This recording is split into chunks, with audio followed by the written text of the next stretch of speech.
Bonjour, aujourd'hui j'aimerais revenir un petit peu sur le sujet Patlabor. Je voulais vous montrer plusieurs maquettes en même temps, mais on va oublier cette idée-là. Ça fait des vidéos un peu longues, et j'ai cru comprendre que les gens trouvaient ça un peu chiant. Je le comprends tout à fait.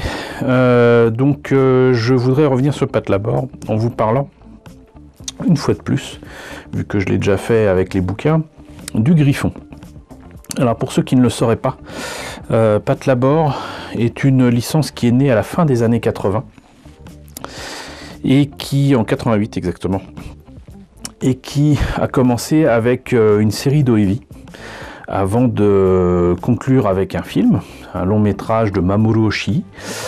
Film et série d'OEV qui a eu tant de succès et qui ont tellement intéressé les gens de Emotion avec Edgear et de Bandai que une série leur a été commandée, puisque en même temps que la série d'OEV et le film avait été lancé un manga qui développait une histoire un peu parallèle à Patlabor, mais très clairement dans un univers différent, puisque bon, là les enjeux sont très différents, j'en ai déjà parlé, mais là visiblement c'est une lutte contre pas mal de criminels et d'affaires de police, qui donc implique cette patrouille de Labor, Patlabor, ça vient de là.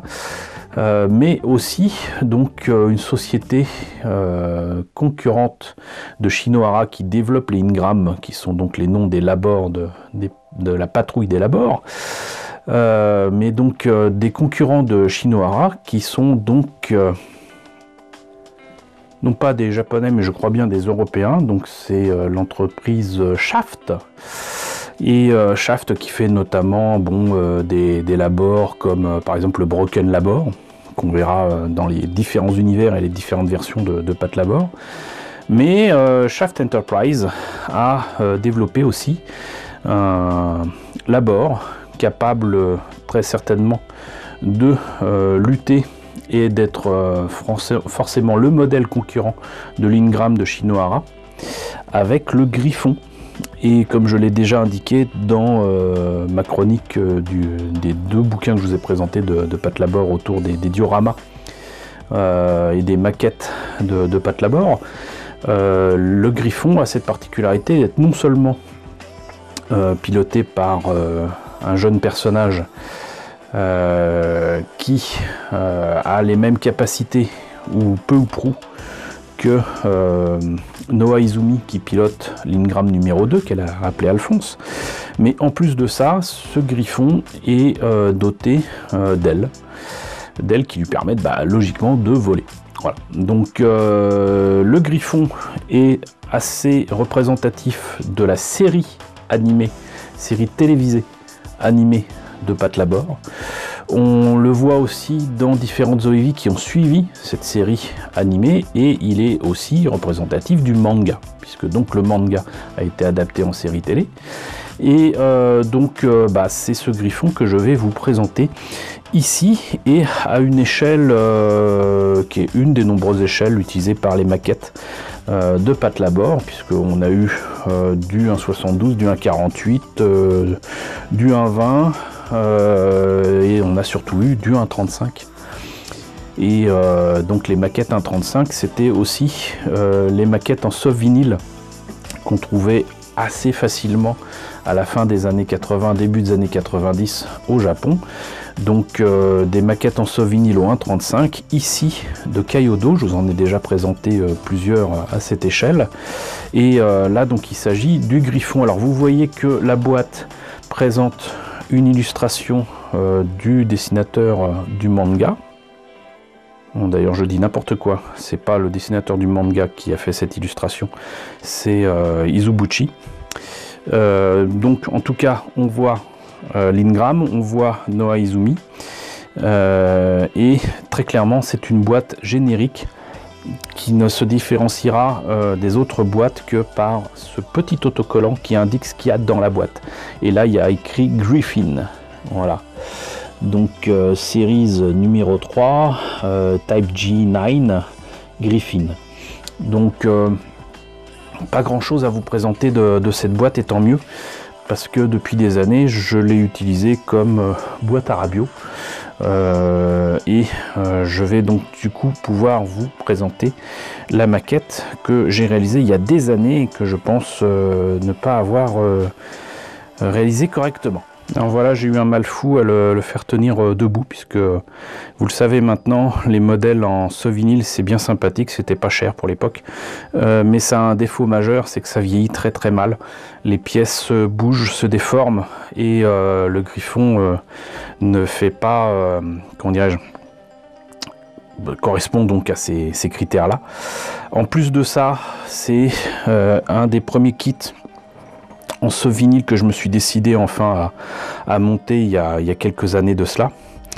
Et je n'en avais jamais vraiment monté avant. Et comme vous voyez, donc non seulement il tient mal, mais surtout la peinture, j'avais essayé de faire des effets métalliques pour pas me contenter d'un méca tout noir.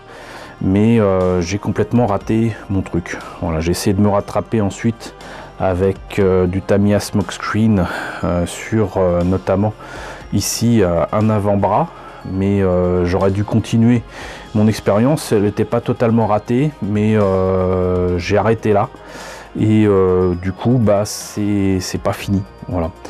Les pièces rouges ici ressortent bien au niveau des jambes, mais au niveau du torse et même de l'œil, c'est pas vraiment ça.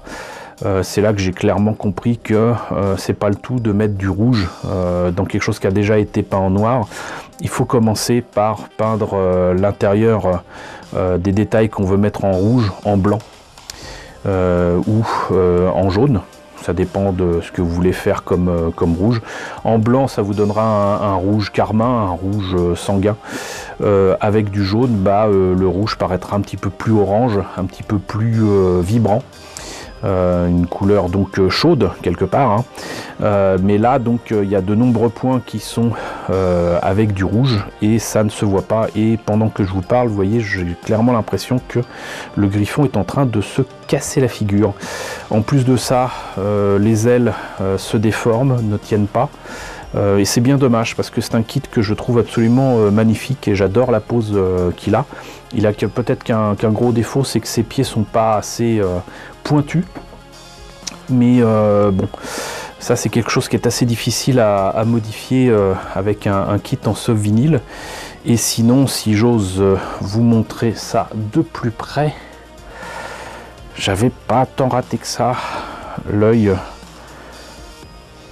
et la tête, mais il y a un gros défaut aussi qui s'est fait jour avec ce kit. Alors je ne sais plus si je l'avais traité avec uniquement des peintures acryliques ou avec, à l'époque j'utilisais encore beaucoup d'énamel, mais la poussière a tendance à s'accrocher à ce modèle comme s'il était encore poisseux alors qu'il ne devrait pas l'être. Et ça c'est un problème que j'ai rencontré sur pas mal de kits, et le seul moyen d'y remédier, c'est d'utiliser des peintures qui accrochent bien au vinyle mais qui vieillissent bien aussi. Et ça a été le cas avec des peintures Prince Auguste ou Vallejo, qui sont supposées être des peintures vinyliques justement, ou alors les peintures Citadel, elles réagissent très bien au vinyle, et toutes celles que j'ai fait dernièrement, y compris le Glatane de Nadia du Secret de l'eau bleue, eh bien ça tient très bien et j'ai eu aucun problème. Donc voilà, c'est quelque chose à vérifier, mais quelque chose surtout à surveiller. Et du coup, je sais pas si je vais laisser ce kit tel quel ou si je vais le reprendre. Si je le reprends, je vais être obligé de absolument tout reprendre, c'est dommage. Je pense que je préfère le laisser tel quel et être un témoin de mon apprentissage continuel dans le domaine de la maquette et de la peinture.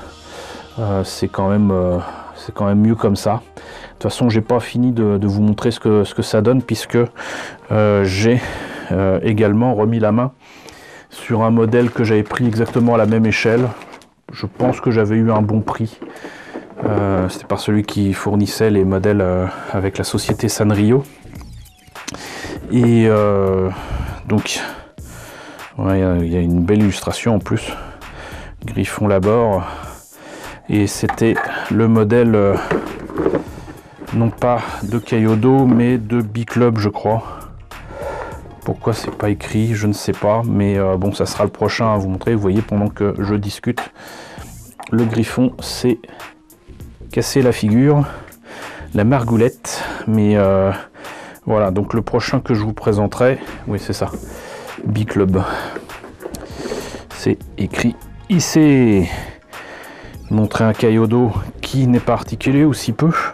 Il est un petit peu articulé, mais au niveau des bras, au niveau du torse, voilà. Mais ça amène pas grand chose. Alors que celui de B-Club, que je vous présenterai la prochaine fois, est un modèle qui était supposé être entièrement articulé, mais au 1.35. Et le résultat est très différent. C'est pas du tout le même moule, c'est pas du tout les mêmes formes, c'est pas du tout la même logique. Donc on verra ça la semaine prochaine, si vous voulez bien. C'est ce que je vous propose d'ailleurs. C'est que désormais, on retrouvera Patlabor toutes les semaines, le même jour qu'aujourd'hui. Et donc si cela vous convient, n'hésitez pas à me le dire dans la section commentaires. Si ça vous convient pas, dites-le moi aussi, hein, c'est fait pour. Donc justement, j'espère que la présentation de ce modèle au 1.35e du Griffon Labor de Patlabor vous a intéressé. Encore une fois, n'hésitez pas à me dire ce qu'il en est dans la section commentaires. N'hésitez pas à liker, n'hésitez pas à partager, n'hésitez pas à vous abonner si ce n'est pas déjà le cas. Coucou aux nouveaux abonnés qui nous ont rejoints nombreux ces derniers temps. Coucou aux grands anciens qui continuent de me suivre. Merci à tous de votre fidélité, merci à tous de votre soutien. Et je vous retrouve donc la semaine prochaine, si vous voulez bien, pour la présentation d'une nouvelle maquette Patlabor.